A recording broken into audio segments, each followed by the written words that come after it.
Hey y'all, back again. Today I'm gonna do a quick little overview of what I have in my collection. At this time, it's about mid-2017, and I'm gonna start to go one by one over the games to see what's broken, what needs to be updated, what can be fixed or tidied up. I know I got a few switches out in a few games, and I think I'll take this opportunity to just document this for myself as well as anybody else who just wants to see what's going on. So we're gonna head into the Reaper's Arcade here and walk through the games one by one. Okie dokie. So there they are. There's the 4 pinball machines that are in the basement. The different eras. As you can see, it's mostly science fiction because these are cheesy movies that made great video games. Track and Field is yelling. That's what it does. That's one of the only arcade down here right now. Is there's a Xenophobe and a Tapper upstairs, and I'll include some pictures of those as well. But Big Hurt Space Shuttle, Starship Troopers, and Stargate. The 2 Gottliebs on the end have their volume reduced because playing them at nighttime tends to be quite loud. They're much louder than the other 2. I think it's just the way the cabinets were made and the sound system that they had. But they're you won't be able to hear them until we get close. And there's a dehumidifier on, so you might hear that in the background. For right now, these are the only ones down here because these the wall that's behind the track and field there is going to come out. It's an aesthetic wall that cuts off the basement into 2 pieces, and it's really silly. So once that's removed, there'll be plenty of room down here. The whole basement will be open. I'll be able to fit 4 or 5 more machines, probably more than that if I really squash them together. But I need room to work on them, so I'm going to keep them a little spaced apart the way they are for now. There's nothing on the walls yet for the same reason. I'm just kind of still transitioning and moving things in here. Cheesy posters going up, Corona lights, drum set. It's a work in progress. As I moved into the house a couple years ago, it was one of the key things was to have an open basement so I can do all this. And for right now, that wall cuts off half the basement. It's really silly. So that's going to be a long project. But there's other, this is where I'm pinball parts and another neon sign and stereo system and a tapper, more tapper boards, extra sound boards. I'll move through the games here and just talk about a little bit. Stargate I got maybe 2 years ago. It was I was supposed to get a Last Action Hero, believe it or not, but at the last minute the owner decided to change his mind, and he said, "Do you want a Stargate instead? Same price." And I said, "Sure." And it works. It's in gorgeous shape. You're not going to be able to see too much with the lights off here, but it does not have LEDs. It has incandescents all the way around. The game works pretty much flawlessly other than a single switch. I know that's out in the sarcophagus. And the ball goes in there and just dies. So I have to get in under there and look at that. And I might do that with you on camera here. I might not. But playfield's in fantastic shape. Everything works. No coin mechs. I think I stole them for one of the other games without free play. And I'm gonna leave it with the incandescents because I like how it looks. I think it looks blown out when people put super brights in it. So it's just an era thing. These 90s games to me most of them should remain with the incandescents in my opinion. So they're not bright, they don't flash the way, they won't grab your attention because they're a little dim, but they work. I like them. Starship Troopers is the first game I got back in like 2006. It was a, it was an eBay, just on a whim. I said, I want a pinball machine. So I bought it. And I now know that that's probably the worst thing you could have done. But this has been rock solid, absolutely rock solid of a game ever since. Again, incandescents all the way around, so the camera's going to make them show up a little weird. These LED segmented strips might show odd on the camera, but they work. Playfield's in great shape. All the lights are on. I had an issue with half the board going out, though. It's the only real issue I've had is where half the game, the right side of the board was completely dead. And it turns out it is just a bad solder joint on the main board that I haven't fixed. It's just one of those things I haven't gotten around to pull it, because it works, but it's not problematic. So I haven't touched it. It is filthy. I have to take time this year to fix it. It's one of the things I haven't done yet is to clean these machines this year after some play. But it's been the only thing that was wrong when it shipped was the owner forgot to remove the key and he broke the key off in the lock. So that's still in there, but I can open it because it's unlocked. But it's been great, absolutely fantastic. Plays well. It's probably my favorite pinball machine of the ones I have, believe it or not. It's very easy to play, very fast. It is a fast game. I've never actually gotten to Clendathu on my own without getting the award from the recon hole. I made it to Planet P a few times. And the high score is like 400 million or something, but that's the best I can do. Extra balls are on in all the games because it's home play, and why not? But I love it. People who don't like Sega games are crazy. They're simple. I don't have to memorize 40,000 different, patterns and shots to hit and shooting the pyramid over and over on that thing. This one I can just follow the flashing lights and pretty much be done with it. And that makes it very easy for new players to get into and just have a good time with. Space Shuttle. Colors are a little blown out. There we go. This is a beast. This was almost a barn find. It didn't work when I bought it. And I think I overpaid for it, but whatever. I don't care. Because I sent the boards away, I got them fixed. And now it works. So total, I have a lot more in than this game is worth, because as you can see, the playfield is one of those that's blown out. Some of the electronics are, they're old. I need complete new pop bumpers. I've resoldered them and changed the switches, but they still don't operate quite right. They're a little weak. So I really don't know if it's the transistors on the board or what, but I have to go over this thing completely. But because of the playfield condition, in the cabinet condition, I really haven't decided. I don't think I want to do it. The paint just peels off. The cabinet's not sturdy. These legs on the inside, there's a bracing plate, but they're kind of wearing out as well. So the game is not in great shape. It is definitely a well-played machine. It is functional, but it's just not as fun because the game exhibits weird ball behaviors, and you can feel its age. But it does work. The back glass is gorgeous, other than you can see by the moon a little bit from the incandescence it's worn, where it started to eat away the paint. We do have some LEDs in there just to stop the heat from building up. And a few LEDs behind the lights where the back glass would burn. But I know that there's a new product that just came out. It's by pinballgifts, I think, .com, and it's a hardtop overlay. It's $300, which is far cheaper than a new playfield or a repro playfield.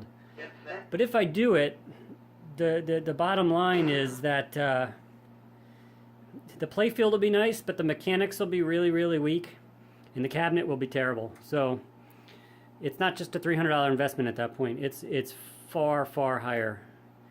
Do I want to do it? I'm not sure yet. This is just one of those game relics that it is what it is. The game is fantastic though to play. Love to play it. It is probably my favorite playfield of the four here. Probably my second favorite game down here. You can play for hours and just enjoy the game of pinball. Very, very, very thin rule set, and it's super easy to get into. So that one I don't really know what I'm doing with yet, but there it is. And we'll move on over here to Big Hurt, another Gottlieb beast. It is a this was a steal. We got this for like $500, completely working. Everything worked on it. 500 bucks. It was just one of those you know, well-timed things. We've completely changed these out to LED. This is actually my brother's machine, so he chose to do LEDs in it. And I have to say, it does look good because it's a baseball theme, where you know you can see like the stadium lights, I guess they are up top. You know, the floodlights. They look fantastic being LEDs. They kind of look like you're at the ballpark. We had a little bit of trouble getting some of the ones in the back, the blue and red ones way in the back there, to stay lighting. I think their sockets are a little wobbly. But the game is super bright now that it's LED compared to the other ones.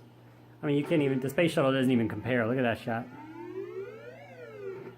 I noticed today turning it on that the screen, the plasma display takes a little bit to show up. And there's a little bit of fading on the Y in the word play. So I don't know if that's an issue or I just never noticed it. The complete LEDs in the back box as well. So Frank Thomas can be seen. Volume is really low on this one as well, so he's not yelling. But this completely worked when we got it. And it's had zero trouble.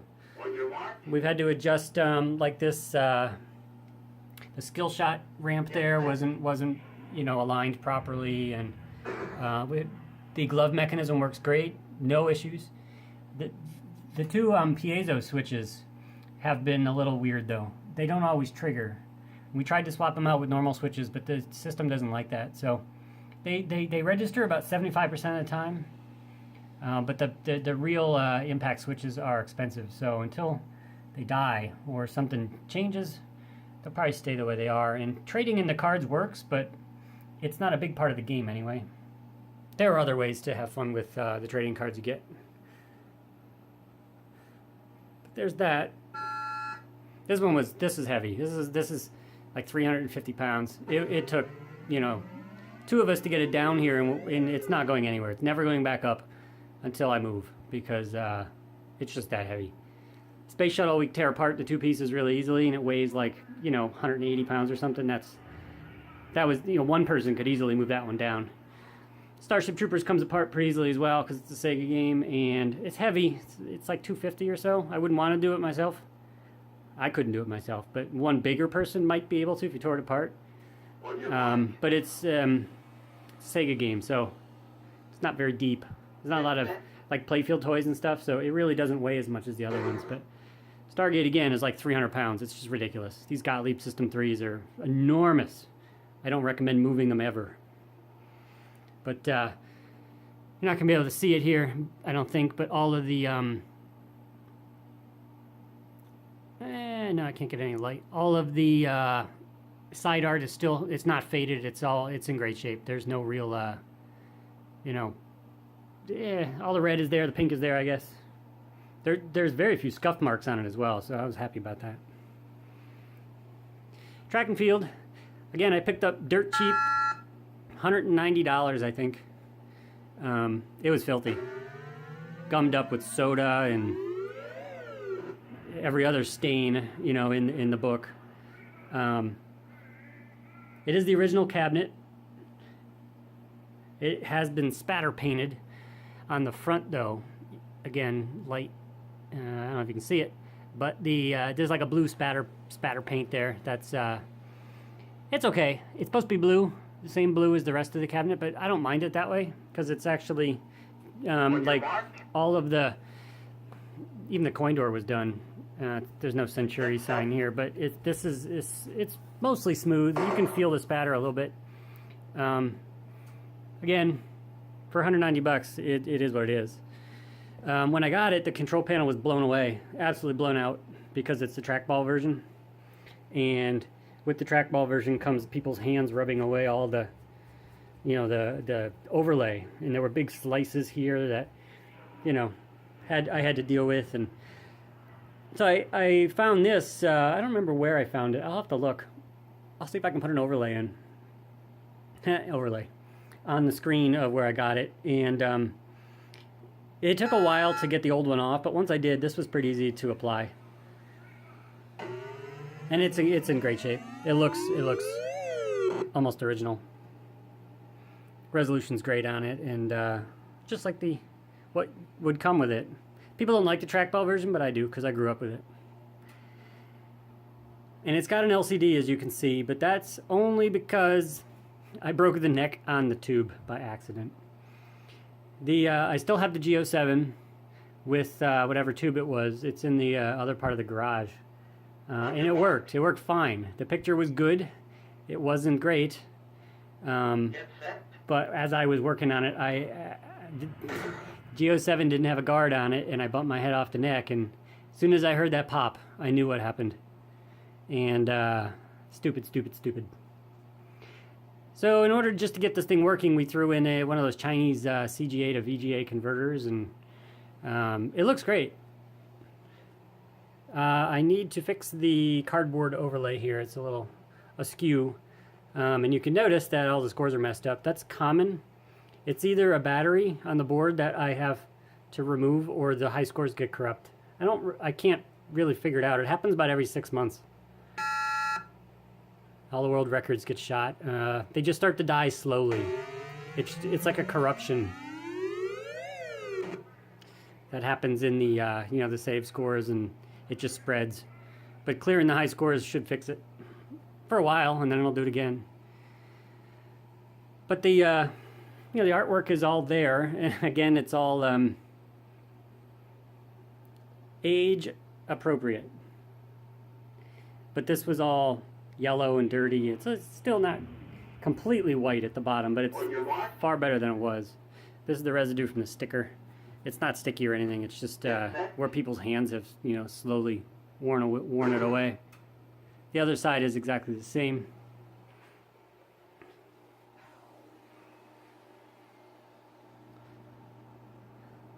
And new art is available, but I'm not going to spend time on it because I know that it's got the LCD and everything. So it's again, it's going to be more than a few dollars to fix. But that's an enjoyable one to play as well. So that's what I got down here. I'll take a walk upstairs and show you what I got up there that has not yet come down. And those posters are going to make their way upstairs and on the walls as well. There's a bunch of mostly Schwarzenegger posters. I think there's an Independence Day and a Jurassic Park in there as well. Just fun stuff. So I will be back with the games upstairs. And here we are at the Xenophobe. I've been working on this for a couple months. There's a playlist of all the videos. There's 6 or 7, I think. I picked it up as a Rampage and decided that it was probably better to go back as a Xenophobe because I don't know, there was something about it that Rampages are out there, but having it in the Xenophobe cabinet was just blasphemy. So it still has that cheesy conversion R marquee that I'm looking for, that I'm not looking for. I need a original Xenophobe one that pricey. Still looking out for a good quality one. Cabinet's in great shape. Got the control panel all wired up. Coin door works. I need a few of these little rings, but it's clean.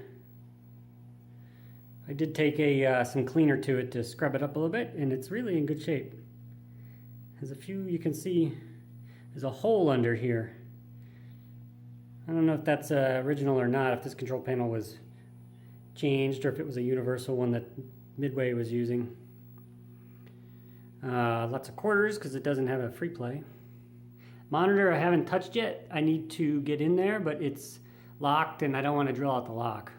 I want to try and pick it to see if I can open it up or get in there another way. So it's a little red and it's a little shrunken, but it does work. It is gorgeous. No issues at all on it. Game works great. This will be going downstairs once, I get that monitor picked. I don't want to work on it down there. It's too hard to move. It's too heavy. This thing is a beast.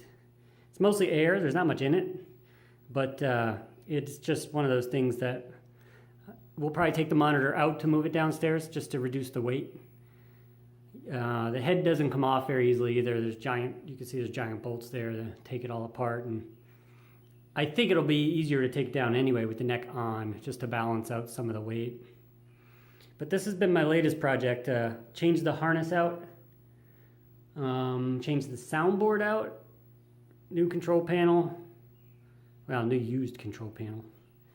Still have to aesthetically make it pretty with the Goo Gone, the stickers, and this I'm probably just gonna leave. I don't know what to do about it since it's actual, like, it's a vinyl sticker or something. So it is what it is. Again, it's not gonna be worth much ever. That's not the point. Ooh, sound is corrupt, I think. I was having sound issues. Yeah, there's no light on the soundboard, so I think it might be stuck again. I think it's just under voltage, just slightly. I don't think the soundboard comes on until it's like 5.2 volts, and that's just not enough. Sometimes it comes on, sometimes it doesn't. So I'm still working through this one. This one will take some time, but it's almost there. And if we head down the hall to my other game room workspace, sorta. This is another weird one. This is Bone Busters. This I picked up cheap as well, not working. It had some had board issue. There's nobody saying that because I don't have a topper either. I saw one on eBay. $600 the guy wanted for the topper. It was in Croatia. I think it was Croatia. Or Armenia or something. But it was one of those where there's no way I'm paying $600 for it. The machine was $800. Here's one eye. And, that's not a terrible price for this era machine, I don't think. I got all the bulbs working. There were some... Hey, did you hear the one about the traveling salesman? There were some circuit issues. Which, stopped like the whole path light there from lighting, and some of the other lights just wouldn't light at all. As a result, this is crazy. This game is like, it doesn't make any sense. There's talk that it should have been a Ghostbusters game, but then the license fell through, so the board had to be changed, and it's one of those, you don't know how to explain it, and you can't even explain it after you've played it. It's just Bone Busters. And it should be pink. See that pink color? It should be pink. But it fades to red on nearly all of them. If you can find a pink one, they're rare. But over time, the paint has faded to red. And it's a lot more red in person than the camera's showing here. It's coin door needs to have the Goo Gone, done. And it's got some scuff marks and stuff, and it had a hole here for a lock bar. It's in good shape, though. It needs a new coil for the left flipper, I think, is too weak. But other than that, it's 100% working. Everything works. And I noticed that this light here is out. I think it's I don't think it's the light itself. I think it's just the wire. You see it's not going off. I think it's just bad solder. But this one I just picked up on a whim because I love the skeleton theme. And, you see I got skulls on the windows. And this room is the other work in progress. This is where those posters are going to go. It's just a little gaming room. That used to be, when I bought the house, it was a Harry Potter room. And the walls are all hand painted with stone. There's my gaming rig. And over here is where I have the tapper for the time being, because I was working on this for a while. This I picked up, this has been expensive, but I think I'm still way under what it would be worth if I just bought one working. So the cabinet was like $600, I think, just for the cabinet. And it's still got the Shadow Dancer artwork, which I have to remove. The original artwork's in great shape. And the cabinet's in great shape.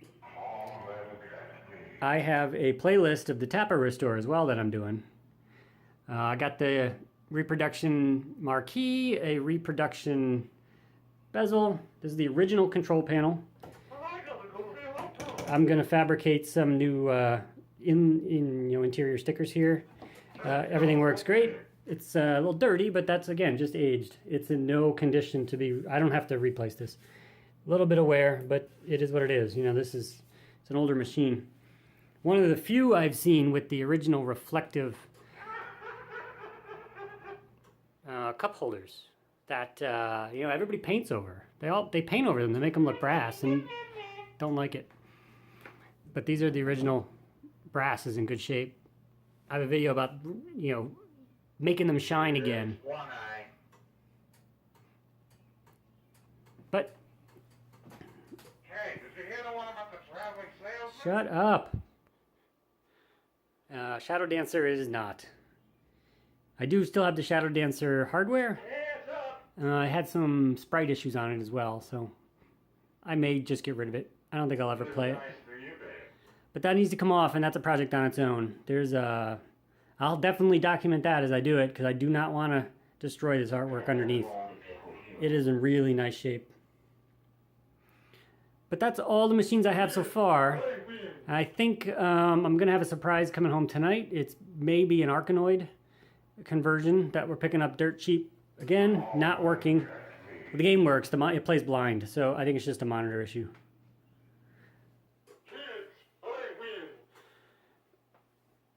This thing is insane. The attract mode is nuts. As an operator, I would turn it off. Absolutely.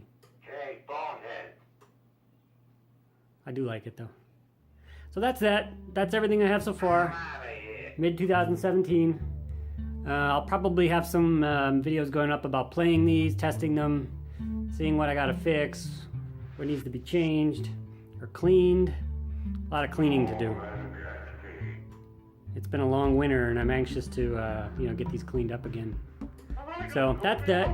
I will continue to update the channel with more as things go on, and I will see you in the next one. Hey, yo, what is it? If you like this video and you want to see more, hit that thumbs up and subscribe button.